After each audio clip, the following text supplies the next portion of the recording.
Good morning student.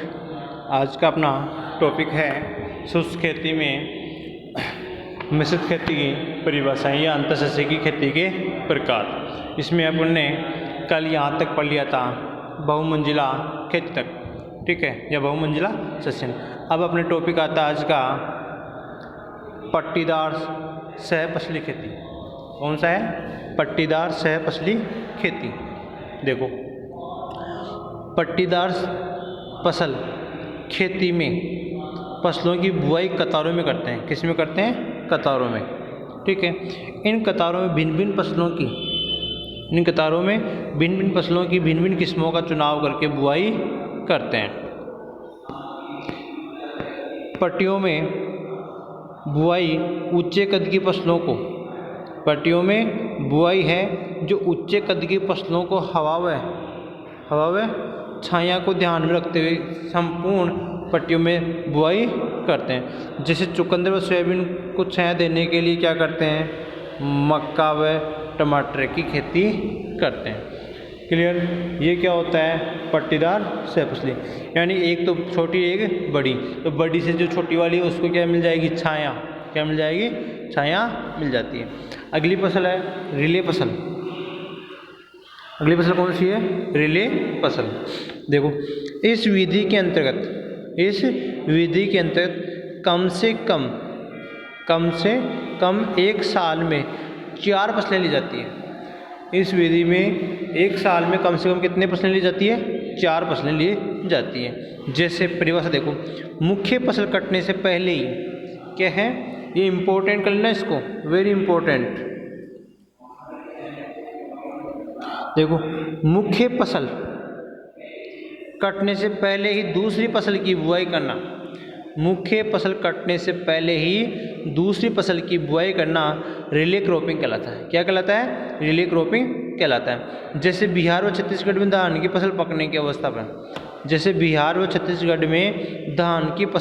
की अवस्था पर चने या मूंग की बुआई की जाती है। इसकी बुआई की जाती है, चने या मूंग की बुआई कर दी जाती है। क्लियर? इसे बोलते हैं रिले फसल। अब आता है क्रमागत सस्यन, एक के बाद दूसरी। क्रमागत मतलब होता है एक के बाद में दूसरी। देखो, मुख्य फसल कटने के तुरंत बाद दूसरी फसल की बुआई करना। मुख्य फसल कटने के तुरंत बाद दूसरी फसल की बुआई करना क्रमागत सस्यन कहलाता है। क्या कहलाता है? क्रमागत सस्यन कहलाता है। क्लियर? अब आता है अपने मिश्रित फसल के सिद्धांत। देखो, इसमें समान जलवायु की आवश्यकता वाली फसलें होनी चाहिए। मिश्रित है तो मिश्रित में ये नहीं कि उनके लिए जलवायु अलग अलग हो। अगर अलग अलग हो तो अपन उसकी खेती नहीं कर सकते। तो दोनों, जैसे 2 क्रॉप उगा रहे तो दोनों के लिए जलवायु क्या होनी चाहिए? सेम होनी चाहिए। फिर है समान मृदा की आवश्यकता वाली फसलें होनी चाहिए। अधधरनी फसलों के साथ धरनी फसलें होनी चाहिए। सीधी बढ़ने वाली के साथ फैलने वाली फसलें होनी चाहिए। इनको प्रत्येक को एरो करके लिखते रहना। सीधी बढ़ने वाली के फसलों के साथ फैलने वाली फसलें होनी चाहिए, जिससे मृदा कटाव क्या होगा? कम से कम होगा। फिर एक गहरी जड़ वाली के साथ उथली जड़ वाली फसलें होनी चाहिए। अगला है एक ही प्रकार के कीटों व रोगों को शरण देने वाली फसलों का चुनाव नहीं करना चाहिए। मतलब ऐसी फसलों का चुनाव नहीं करना चाहिए जो रोग व कीटों को क्या करे? आसरा प्रदान करे। तो उन फसलों को चुनाव नहीं करना चाहिए। फिर एक खाद व पानी की मांग लगभग सभी फसलों की क्या होनी चाहिए? समान होनी चाहिए। मतलब जो मिश्रित खेती में अपन जो फसलें उगा रहे हैं, मिश्रित फसल में जो फसलें उगा रहे हैं उनमें क्या है? खाद व पानी की मांग सब में क्या होनी चाहिए? लगभग समान होनी चाहिए। अब आता है मिश्रित फसल का महत्व। ये तो सिद्धांत है पहले। अब आता है अपने मिश्रित फसल का महत्व। देखो, फसलों से अधिक पैदावार प्राप्त होती है। क्लियर? फिर प्रतिकूल मौसम जलवायु की दशाओं के विरुद्ध बीमा प्रतिकूल, ठीक है। अब इसमें ये लाइन है ना, प्रतिकूल मौसम जलवायु दशाओं के विरुद्ध बीमा। जैसे 2 फसलें उगा रहे हैं तो एक से कम अपन को क्या होना? लाभ प्राप्त होना चाहिए। तो ये क्या है? दशाओं के विपरीत हो गया। बीमा हो गया। फिर प्रतिकूल मौसम से किसी एक फसल को क्षति होती है तो दूसरी फसल से उपज प्राप्त होती है, तो एक प्रकार क्या हो गया, बीमा हो गया। जैसे गेहूं व सरसों की बुआई करने पर, गेहूं व सरसों की बुआई करने पर पाले से सरसों को नुकसान होता है। गेहूं व सरसों की बुआई करने पर क्या है, गेहूं व सरसों की बुआई करने पर पाले से किसको नुकसान होता है, सरसों को नुकसान होता है, तो गेहूं की फसल का उपज प्राप्त हो जाती है। फिर मृदा कटाव को रोकने में मदद मिलती है, ऐरे पर लिखते रहना।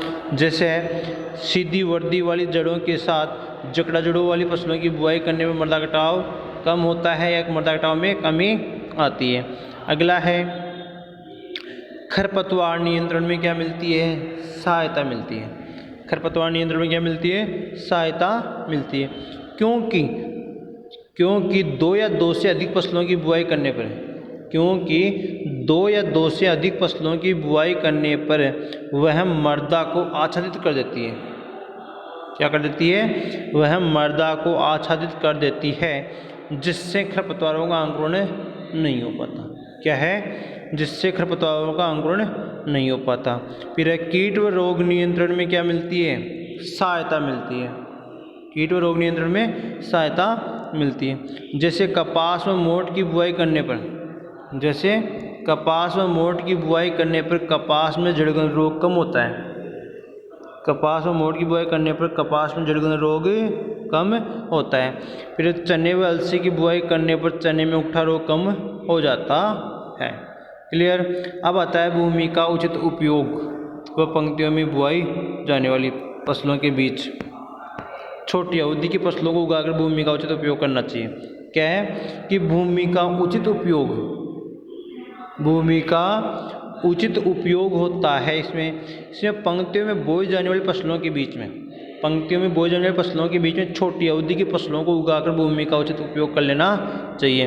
ठीक है, जिससे मृदा उर्वरता बनाए रखने में क्या मिलती है, सहायता मिलती है। फिर पशुओं हेतु पौष्टिक चारे की प्राप्ति हो जाती है। जैसे मक्का प्लस लोबिया, मक्का प्लस लोबिया। फिर है बरसीम प्लस सरसों और जई प्लस मेथी, इनकी क्या करनी चाहिए, बुआई कर देनी चाहिए। अब आता है मिश्रित फसलों से हानियाँ, मिश्रित फसल से हानियाँ। मिश्रित फसल से हानियों में देखो, मिश्रित फसल बोने से निराई गुड़ाई क्रिया में क्या आती है, कठिनाई उत्पन्न होती है। फिर कृषि यंत्रों का प्रयोग नहीं हो पाता। क्लियर, अपन निराई गुड़ाई नहीं कर सकते, कृषि यंत्र उसमें नहीं चला सकते। फिर मिश्रित फसलों में खरपतवारों के रासायनिक नियंत्रण में क्या आती है, कमी आती है। मिश्रित फसलों का पकने का समय अलग अलग होने पर, मिश्रित फसलों का पकने का समय अलग अलग होने पर फसल काटने में क्या आती है, दिक्कत आती है, मतलब कठिनाई आती है। फिर मिश्रित फसलों द्वारा शुद्ध बीज उत्पादन कर पाना संभव होता है, बिल्कुल सही है। फिर फसलों के गुणों में कमी आती है, जिससे बाजार भाव पूर्ण रूप से नहीं मिल पाता। क्लियर, तो ये आज का टॉपिक यहाँ तक है और कल इसके आगे पढ़ेंगे भू परिष्करण के बारे में कि भू परिष्करण होता है क्या है।